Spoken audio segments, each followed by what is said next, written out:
की गुटखाबंदीचा फक्त आदेश काढून उपयोग नाही, जिथे गुटखाबंदी निर्मिती होती त्या ठिकाणी त्या कंपन्या सील केल्या पाहिजे.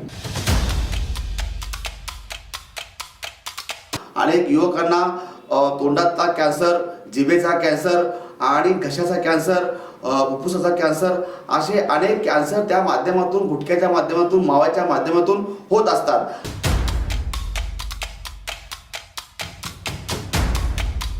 तर शेजारच्या राज्यामधून म्हणजे कर्नाटक राज्यामधून त्याचा माव्याचा या ठिकाणी पुरवठा होतो रात्री अपरात्री. मग याला काय पोलीस प्रशासनाचा पाठिंबा आहे का की बाबा जे मावा सोलापूरमध्ये उपलब्ध होतो, जे कर्नाटकमध्ये मावा येतो किंवा गुटखा येतो, ज्याची माव्याची निर्मिती आपल्या सोलापुरात होती,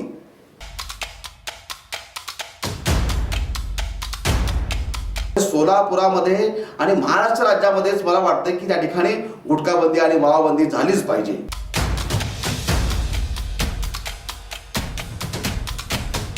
जिथं जिथं गुटखा खातात, जिथं जिथं थुकतात, शासकीय कार्यालय असू द्या किंवा निमशासकीय कार्यालय असू द्या, कुठलेही ऑफिस असू द्या, इथे आपल्याला सतत सरकारी कर्मचारी थुकलेले किंवा नागरिक थुकलेले तिथं तुम्हाला स्पष्टपणे दिसेल.